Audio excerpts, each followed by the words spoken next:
vous venez en forêt, la première chose qu'il faut surveiller, c'est ça. Vous voyez, ça, cet arbre, la dernière fois que je suis venu dans la propriété, il n'était pas écroulé comme ça. Donc il faut faire vachement gaffe. Vous pouvez vous prendre une branche sur la tronche. Les faiseuses de veuves. À faire très attention. Alors pour ceux qui suivent régulièrement la chaîne Le Goût des Lames, vous savez qu'il se fout régulièrement de la gueule de ceux qui font du bushcraft dans l'arrière-propriété de papy. Donc, en fait je peux m'y reconnaître un peu. Lorsque vous avez une propriété qui fait 5 km sur 5 km, ça commence à faire un joli jardin à papy. Donc, même si je suis citadin, la forêt est un loisir, mais c'est aussi le lieu où je vis. Pas très loin, bien sûr, de la route.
Alors pour ceux qui doutent, on peut amener effectivement une pince multitool dans la forêt. Pour une petite promenade, bien sûr. On va pas monter un camp avec ça. Quoique, pourquoi pas.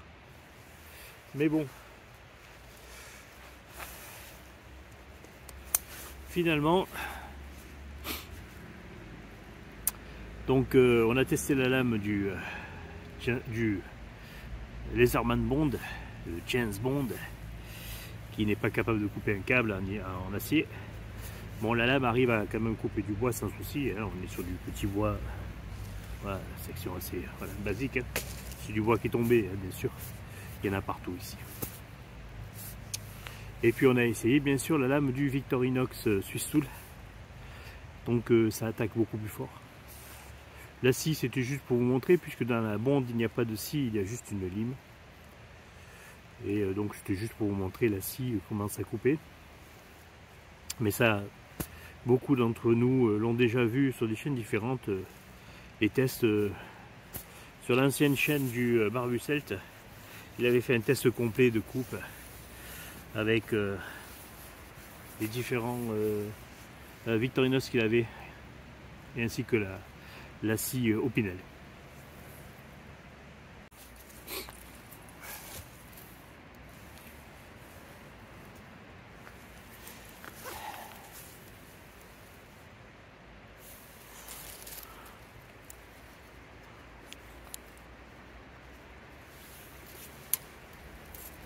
Allez, pour le fun.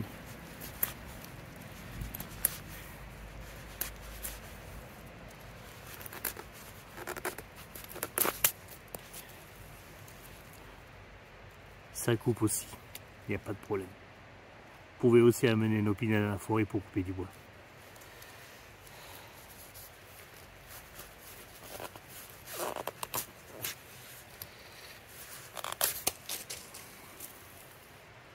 Voilà. Et alors, ça bouge pas. Ça bronche pas. Voilà.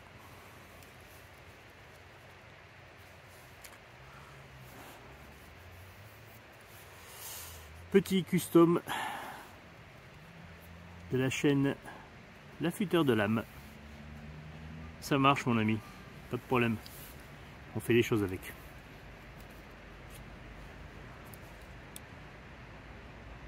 Ça fera plaisir à Jean-Luc ça je crois.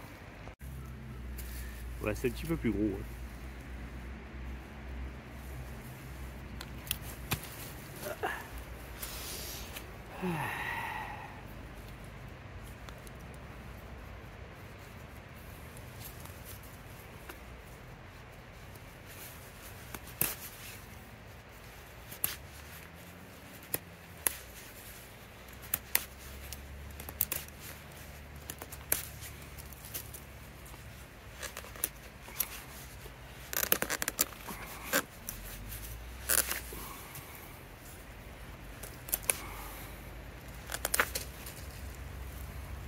On y arrive, pas de problème. Ça bouge pas. On peut faire ça aussi. Un petit peu plus gros le bois.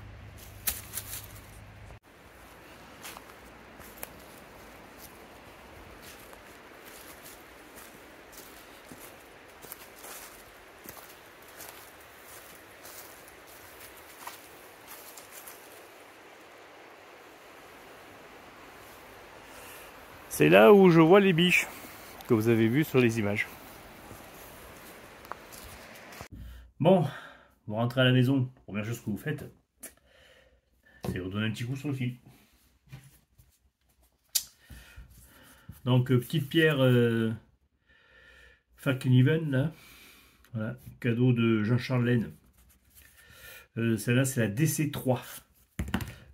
Celle que vous avez pu déjà voir peut-être sur les autres chaînes, c'est DC4. Celle-ci, c'est la DC3. Pas la partie blanche céramique, c'est une partie un petit peu plus agressive. Donc juste là, 1, 2, 3, 4, 5. 1, 2, 3, 4, 5. Ça suffit. C'est reparti. Un petit coup de mouchoir, pas de sopalin, hein. Du mouchoir, et voilà. Vous pouvez voir. Donc la lame, elle bronche pas, elle s'est pas ni détériorée, ni rien du tout en coupant quoi. Voilà. Faut bien le fil de l'aiguisage là. Voilà. Plié, sécurisé dans l'étui, ceinture. Puis ça, de temps en temps, vous lui donnez un petit coup d'éponge là pour le laver, pour enlever les traces de fer qu'il y a dessus là. Et puis c'est reparti. Je crois que ça vaut entre 20 et 30 bahts, je crois que ça vaut un truc comme ça selon les sites. La DC4, je crois qu'elle est un peu mieux, elle est un petit peu plus fine quoi. C'est la céramique. Ça peut être plus sympa peut-être. Voilà, je vous remercie pour le visionnage. N'hésitez pas à vous abonner, à mettre un petit commentaire, à mettre un petit like. Je vois que la vidéo hier de l'utilisation de l'EDC avec la pince Laserman a fait mouche, entre guillemets. Ça a beaucoup plu aux gens. On essaiera de faire la même chose avec la Victorinox Swiss Tool, celle que j'ai là. On essaiera de voir si je peux couper un bout de câble, si je trouve un bout de câble par là. Voilà, dans la propriété, il y en a, mais bon. J'ai pas voulu aller attaquer le câble de la clôture. Voilà les gens. Hop là, je vais tomber. Victorinox bien complet. Hein. Voilà. Bonne petite pince. Un peu lourde, hein. Bien sûr beaucoup plus lourde qu'une bonde. Même à première vue, je dirais plus lourde qu'une Laserman. Alors je sais pas la surge, j'ai jamais eu l'occasion de peser la surge, mais la Wave, ouais, c'est un petit peu plus que la Wave Plus, je l'ai aussi, elle est dans mon sac de rando, enfin de promenade, dans le coffre de la bagnole, dans le sac Helicon Tex. Elle est rangée à demeure là-dedans. Et là, c'est plus pour le mode citadin, promenade, voilà, je vais plus utiliser ce genre de petite pince là comme ça. Pas tout le temps, hein. Je peux varier avec une Wave ou une bonde, quoi, mais bon. Voilà.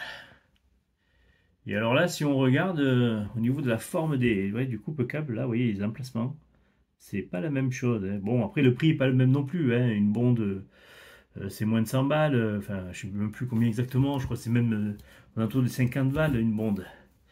Là, on est quand même à 120, 130 balles, quoi. Donc, bon, c'est pas la même qualité. Il n'y a pas les mêmes outils non plus. Hein.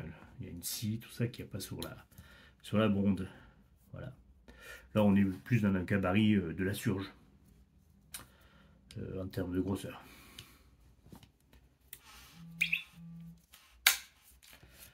Voilà les gens, à bientôt. Ouais, alors, je vous avais pas montré. Faut faire le test. Vous avez une coupée la branche là.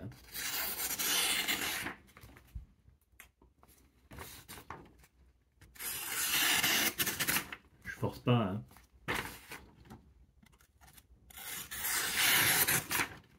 Sur toute la longueur. Hein. Voilà. Voilà les gens.